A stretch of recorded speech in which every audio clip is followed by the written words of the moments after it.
soulful shit, you know what I'm saying? Like, it's some soulful shit for everyone, you know what I'm saying? Like, I made this beat myself, so hear me. Woo!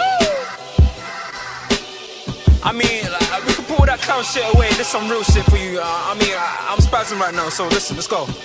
Yeah. It's in their bones, the thoughts and harmony for the love of the money.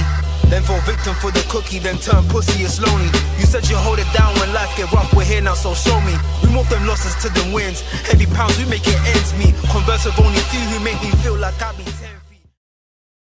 Yes, what's going on, peeps? We are back in the building, guys. I will be doing a lot more Barcelona content as well between now and the end of the season, moving on to the following season, man. So big up your damn selves. Welcome any Barcelona fans. Hope everybody is, of course, doing well. Of course, I'll still be doing my, Liverpool content and all that kind of stuff. So don't worry, man. Looking to bring some more stuff to the channel, man. But today, look, we're here to talk Barcelona versus Osasuna, man. Obviously, there's been a lot of conversation about this game because, with the South American guys, only playing, Brazil versus Argentina, the other night, and of course all the other South American teams only playing, on that Tuesday night / Wednesday morning, I think, depending on where you're kind of watching, the game. And then Barcelona's game, of course, coming on the Thursday. In terms of the turnaround, obviously it's very, very short. Now, obviously, this game is obviously being played as a game in hand for Barcelona due to a death at Barcelona. So, of course, rest in peace. And, Barcelona, they did need to fit this game in. But on the flip side, Barcelona and Osasuna were not happy with the sheer fact that this game had to be played, on this Thursday. So, yeah, there's been a lot of conversations, and I've seen a lot of people actually talking about this. I heard the conversation on ESPN, and they were going on about, potentially, Barcelona, the chairman and everything, and Osasuna as well, coming together potentially to say, listen, look, we don't want to play this game. And I said, it's the thing is, I hear it. I honestly do understand, considering it's the only game. But on the flip side, I guess schedules, and it's such a tricky one, because when do you play this game and where do you fit this game in? If Barcelona continue to do well in the Champions League, where do you slot this kind of game in? I don't know, man. Like, to me, I get it. I totally understand. And it is very, very annoying. And again, there are some of the other international players, who, are still also coming back themselves. Again, when are they going to be able to, fit this game in, in terms of, when were they going to have a break, and et cetera, et cetera. Listen, I get all of that, and I'm not even here to, go against that. But the reality is you got to play the game. Do you know what I mean? Football's football, man. Like, you have to just get over it now. We're here. So, it is what it is, man. But listen, look, a few of the Barcelona players, of course, they are back. Pedri, we can see here Koundé as well. Lamine Yamal, Mr. I wear my shorts too low. They look pretty high here, to be fair. I don't know if Rafael van der Vaart, I don't know if he's cool with that. I don't know if he prefers it to be, a bit higher. Obviously, I don't remember his shorts being too high when he was kicking ball.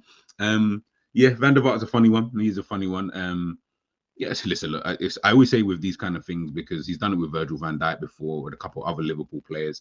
He does it a lot, to be fair. He talks a lot, and he's just one of them kind of guys. And he's so not lucky, because at the end of the day, it doesn't matter how good or bad you are as a footballer, for you to come out and speak about players in the way that he does.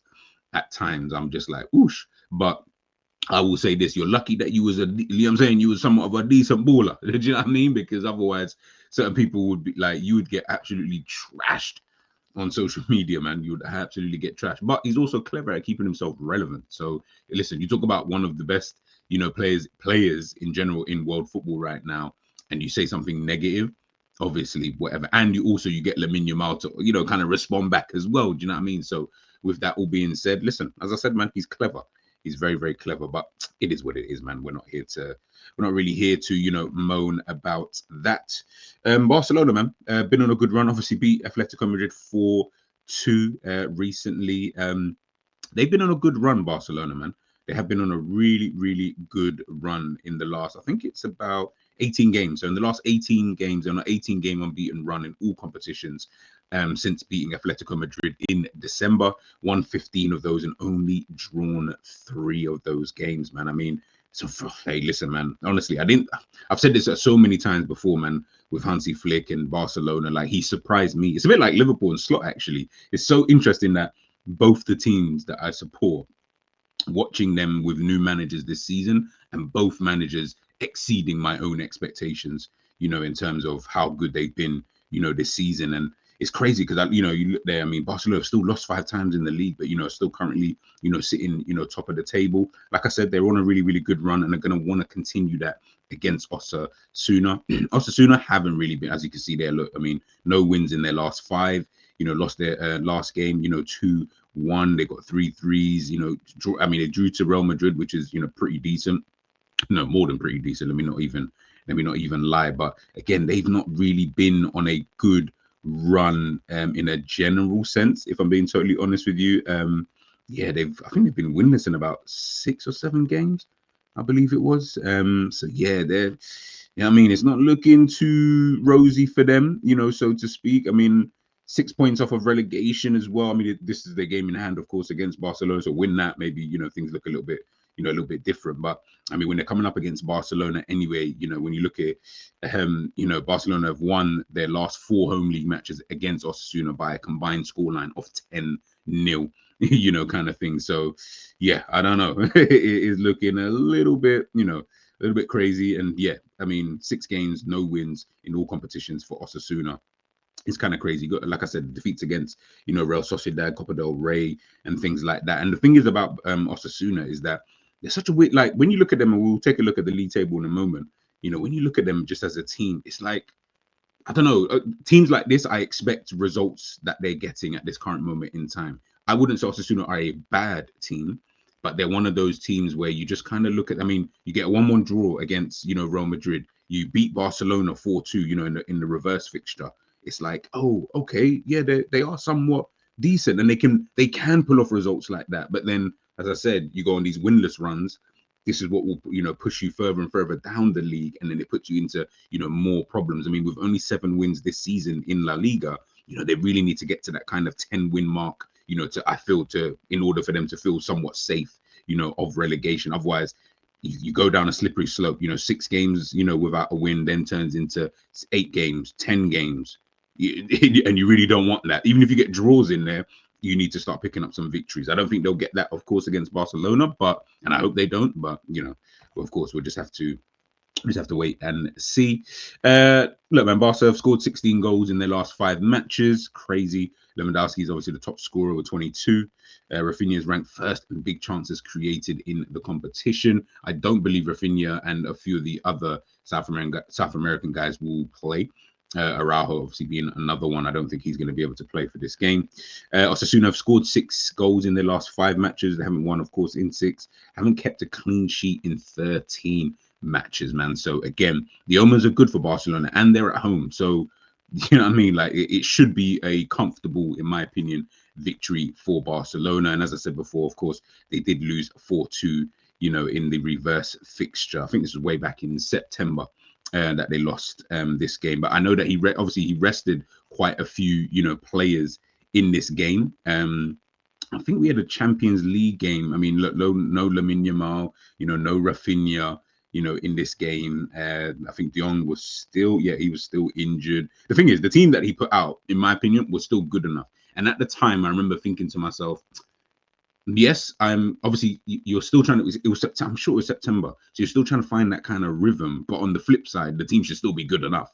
And I think at that moment in time as well, Barcelona were on a decent, you know, somewhat decent run. And I mean, they're on a decent run now again when they face Osasuna. And hey, listen, man, you don't want them kind of omens, you know, to kind of, you know, come back and, you know, bite you. But listen, when they face, this is obviously the heat map, the average positions when they faced, you know, Osasuna last time. Of course, now they're at, you know, they're at the Barcelona's ground. So, of course, I don't think it's going to be that kind of similar. But I do remember thinking in this game, and, you know, Hansi Flick, he did speak about this when he spoke about, you know, the game coming up against Osasuna. Like, you can kind of see this is Barcelona's, you know, average positioning. Look how narrow, you know, that midfield is. You know, everything seems to be so bunched up. But one thing I remember about the game is that Osasuna were really good with their man-to-man press. And I always say this with man-to-man press. If you do not, remember, it's man-to-man press. If you can't beat your man, whether you're a right back, a right winger, a midfielder, etc., etc., if you can't defeat your man, personally, it's going to create problems. And I remember one of the main things also when I'm looking at Barcelona and their tactics and the way that they play, I love the way that they, they've been playing, this kind of season is very direct. They still got the tiki-taka, possession-based kind of game, but they look to go forward a lot quicker.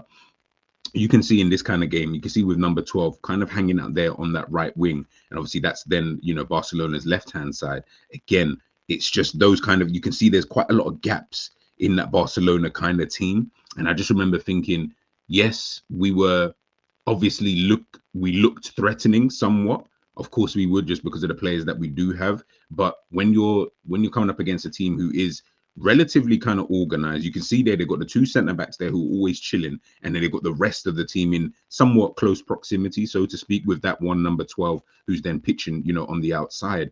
You're then looking at it thinking, if this man to man, if we can't, if we don't get this right, it's going to be problematic. And it was problematic in the game, because the reality is I just felt like Barca, yes, they look threatening because they're always going to have the ball, and that's fine when you come up against a Barcelona and you will concede possession in that kind of way.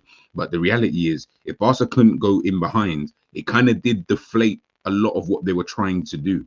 And I felt at that moment in time, especially because it was still relatively new with Hansi Flick and with everything that was kind of going on, I felt like Barca just didn't really have another way of doing anything. As much as, yes, we keep possession and etc., we didn't have another way. Do you know what I mean? It was always, yeah, let's just try to find the space in behind. And if you haven't got a Raphinha, a Lamine Yamal, those kind of players you can unlock, when we need them to, or provide that, brilliant, kind of brilliant moment of magic, it then becomes problematic. And that was always my kind of issue in, in a game like this. And as I said before, you look at that midfield, even up to, Lewandowski at number 9, again, it just looked all like, Jesus Christ, what is, what is actually going on here? But listen, look, it is what it is. Ultimately, we didn't win that game. So, we just got to take that one on the chin. Do you know what I mean? It literally is, what it is. Obviously, danger man, I would say, of course, for Osasuna, he scored a brace against us in the reverse fixture, is Budimir, the Croatian striker. I watched a few highlights of him, to be fair. I haven't seen too much of him this season, but he looks like he's a somewhat, give him opportunity. I feel like at the bare minimum, he's getting his shots on target. And I feel like when he's getting 1.4 on target per match and Lewandowski getting 1.8, that should kind of tell you, considering Osasuna don't score nowhere near as many goals as a Barcelona, and they don't create as many chances as a Barcelona, but you can see he still gets his shots off again. Of course, like Lewandowski's Lewandowski, but considering the 1.4 isn't that far off the 1.8, and from the highlights that I saw, this guy can finish. He can finish. As I said before, the first time I knew of him and saw him was that game against us, in the 4-2 loss, and where he bagged the brace, I was like, fucking hell, who's this guy? Do you know what I mean? But I didn't think he would go on to really do much, and he scored 15 of I think they've scored 33 goals this season. He scored 15 of those. Just deep that for a second. They've scored 33 goals. He scored 15, just under half of their goals, literally just under half, kind of thing. And it's expected, he's over exceeding his XG, as everyone likes to call it, anyway. So again, like I said, don't give Budimir too much time and space in and around the box, because he can finish. And I think with the way that potentially Osasuna are going to try and set up I still think they're going to try it, because Hansi Flick mentioned about, they pressed us really, really well. I still think they're going to potentially try and do that. Obviously, it's Barcelona, you are playing at home, pitch seemingly a bit bigger and stuff like that. So there should be a bit more space for Barcelona to be able to operate in. I think players like Lamine Yamal might also play as well. So that might change things. But in terms of how the game is going to go, unless Barca obviously can start like a house on fire, I still think that they're going to kind of go with a similar kind of game plan. Because as I say, if you go man-to-man with Barcelona, yes, they can go the ball over the top. But as you saw with the average positions, they were almost so prepared for that. They kept the two centre-backs there. And it was always so weird. I kept thinking, these guys are just here, just sweeping up all the time.